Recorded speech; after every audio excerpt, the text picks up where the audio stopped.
namaste, whatever you like. So this class is all about SST and topic is interior structure of earth. तो हम बात करेंगे पृथ्वी की आंतरिक संरचना की। बेसिकली जो इंटीरियर स्ट्रक्चर है अर्थ का वो 3 पार्ट में डिवाइडेड है। First is crust, second mental and third is core. तो हम देखेंगे कि कौन सा एरिया कहाँ तक है। 0 to 35 किलोमीटर का जो लेयर है, जो पार्ट है, वो क्रस्ट है, which is crust. And 35 kilometre से 2900 किलोमीटर तक का जो पार्ट है, यहाँ से लेकर यहाँ तक का जो पार्ट है वो है मेंटल। ओके, नाउ 2900 किलोमीटर से 6371 किलोमीटर तक का जो पार्ट है उसको हम कोर कहते हैं, विच इज़ कॉल्ड कोर। तो ये जो पार्ट है इनके बीच में भी बहुत सारे लेयर्स आती हैं, तो उनको देखेंगे। 0 to 35 किलोमीटर क्रस्ट हो गया, ठीक है। ये जो सबसे ऊपर पृथ्वी की जो पहली लेयर है, first layer, which is crust. और 35 किलोमीटर से 2900, 35 किलोमीटर से 2900 किलोमीटर तक का जो पार्ट है वो है मेंटल। अब इसमें क्या क्या आता है, इसमें अपर मेंटल आता है और लोअर मेंटल आता है। 35 किलोमीटर से 100 किलोमीटर तक की लेयर को अपर मेंटल कहते हैं, लिथोस्फीयर कहते हैं, ठीक है। 100 किलोमीटर से 400 किलोमीटर की जो लेयर है, which is called asthenosphere, Hindi में उसको दुर्बलता मंडल बोलते हैं। Then 400 kilometre to 700 kilometre pyrosphere है, विच इज़ उपताप मंडल। नाउ 700 किलोमीटर टू 2900 किलोमीटर की जो लेयर है वो मीजोस्फीयर है, इसे लोअर मेंटल भी बोलते हैं, ठीक है। Now let's come to the core. 2900 kilometre से 6371 किलोमीटर तक का पार्ट कोर बोलते हैं। इसमें 2 सेक्शन है, आउटर कोर और इनर कोर। 2900 किलोमीटर से 5150 किलोमीटर तक के पार्ट को आउटर कोर बोलते हैं, जो कि लिक्विड फॉर्म में रहती है, तरल अवस्था में रहती है। और 5150 किलोमीटर से 6371 किलोमीटर तक का जो ये एरिया है, इसको हम इनर कोर बोलते हैं, इसे बैरोस्फीयर भी कहते हैं। और ये जो ठोस अवस्था में रहती है, राइट। नाउ एक बार क्विक रिवीजन कर लेते हैं। 0 to 35 किलोमीटर तक क्रस्ट है, ओके। 35 किलोमीटर टू 2900 किलोमीटर तक मेंटल है, और इसमें 35 से 700 किलोमीटर अपर मेंटल हो गया और 700 से 2900 किलोमीटर तक लोअर मेंटल हो गया। देन आता है हमारा कोर, जो कि कहाँ तक है, जो कि 2900 किलोमीटर से 6371 किलोमीटर तक फैला हुआ है, ठीक है। और इसको 2 पार्ट में डिवाइड करते हैं हम, आउटर कोर और इनर कोर। तो 2900 से 5150 किलोमीटर तक को आउटर कोर कहते हैं, और 5150 किलोमीटर से 6371 किलोमीटर को इनर कोर हम बोलते हैं, right. Now let's talk about their characteristics. अब ये जो लेयर्स हैं इनकी विशेषताएं, जो क्वालिटीज़ क्या क्या है वो देख लेते हैं।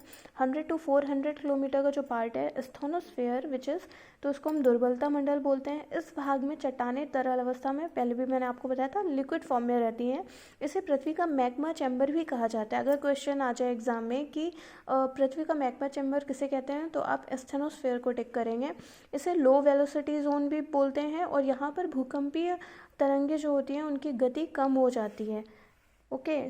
Third is 400 to 700 kilometre. तो एज वी कैन सी 400 से 700 किलोमीटर तक का जो पार्ट था वो हमारा पैरोस्फीयर था, जिसे उपताप मंडल बोलते हैं। और 700 से 2900 किलोमीटर का जो पार्ट था वो लोअर मेंटल के अंदर आता था। इसके क्या क्या कैरेक्टरिस्टिक्स हैं, ये ठोस अवस्था में रहती है, और क्योंकि ऊपर से पड़ने वाला जो दाब क्यों रहती है, अगर क्वेश्चन आ जाए कि जो लोअर मेंटल है 700 से 2900 किलोमीटर का पार्ट है वो ठोस अवस्था में क्यों, जबकि हम जानते हैं कि जैसे ही हम जो इंटरनल स्ट्रक्चर है पृथ्वी का, यानी कि जैसे ही हम अंदर की तरफ जाएंगे तो वहाँ पर ताप बढ़ेगा, गर्मी बढ़ेगी, राइट। बट ये जो लेयर है, ये लेयर ठोस अवस्था में क्यों रहती है, अगर ये क्वेश्चन आता है तो क्योंकि यहाँ पे क्या रहता है, जो प्रेशर रहता है, राइट, जो ऊपर से जो प्रेशर पड़ता है वो ज़्यादा रहता है, इसकी वजह से ये जो लेयर है वो ठोस अवस्था में मिलती है, इसे ही हम मीजोस्फीयर भी बोलते हैं। नेक्स्ट आउटर कोर, 2900 से 5150 किलोमीटर का ये पार्ट रहता है, लेयर रहती है। ये मोल्टेन अवस्था में रहती है, जैसे हमें पता है कि टेम्परेचर ज़्यादा हो जाता है अर्थ में अंदर जाने में, में, तो ये क्या मोल्टेन अवस्था में रहती है। और यहाँ इसकी क्या विशेषता है, रेडियो एक्टिव तत्वों की प्रधानता पाई जाती है। जो रेडियो एक्टिव तत्व होते हैं, एलिमेंट्स होते हैं, वो हमें कहाँ देखने को मिलते हैं, आउटर कोर में। तो ये क्वेश्चन भी पुट हो सकता है कि रेडियो एक्टिव तत्व जो हैं वो हमें पृथ्वी की कौन सी लेयर में मिलते हैं। So answer is outer core. इन्हीं तत्वों के कारण ये परत जो है वो लिक्विड फॉर्म में रहती है, मोल्टेन अवस्था में रहती है। नेक्स्ट इनर कोर जो 5150 किलोमीटर से 6371 किलोमीटर तक रहती है, ये रिजिड है, ये ठोस अवस्था में रहती है, रिजिड है। ठीक है, अब हम एक बार इनका जो स्ट्रक्चर है उसके आधार पर भी बात कर लेते हैं कि क्रस्ट को हम सियाल भी बोलते हैं। क्यों? क्योंकि इसमें सिलिका प्लस एल्यूमिनियम से बनी होती है, that's why we called it sial. Now mantle को सिमा बोलते हैं बिकॉज सिलिका प्लस मैग्नीशियम से इसका फॉर्मेशन होता है। कोर को निफे बोलते हैं बिकॉज निकल प्लस फेरस यानी कि लोहा, इससे इसका फॉर्मेशन होता है। तो ये फॉर्मेशन के आधार पर इनको हमने कैरेक्टरिस्टिक देख लिया। नेक्स्ट जो डेंसिटी है, घनत्व के आधार पर इनका वर्गीकरण देखेंगे। क्रस्ट 3.3 रहता है, मेंटल 4.6, कोर 13.6। ठीक है, 35 किलोमीटर वाली जो लाइन है जिसको हम क्रस्ट बोलते हैं और जो अपर मेंटल है ये इसको अलग करती है। ठीक है, इसे हम मोहो डिसकॉन्टिन्यूटी या मोहो असंबद्धता भी बोलते हैं। ये मोस्ट इंपॉर्टेंट क्वेश्चन है, बहुत बार ये क्वेश्चन पूछा गया एग्जाम में कि मोहो असंबद्धता जो है वो किसको अलग करती है। ठीक है, तो मोहो असंबद्धता जो है वो क्रस्ट और अपर मेंटल को अलग करती है। नाउ 100 किलोमीटर वाली जो लाइन है लिथोस्फेयर, जिसे हम एस्थेनोस्फेयर भी कहते हैं, ये अलग करती है, किसको अलग करती है, इसको हम सैंग्विन डिसकॉन्टिन्यूटी या सैंग्विन असंबद्धता भी बोलते हैं। ठीक है, जो 100 किलोमीटर वाली लाइन है वो लिथोस्फेयर और एस्थेनोस्फेयर को अलग कर, एज वी कैन सी ये रही 100 किलोमीटर वाली लाइन और ये लिथोस्फेयर और एस्थेनोस्फेयर को अलग कर रही है। ठीक है, अब 35 किलोमीटर वाली जो लाइन है वो किसको अलग कर रही है, वो अपर मेंटल और लोअर मेंटल को अलग कर रही है, राइट।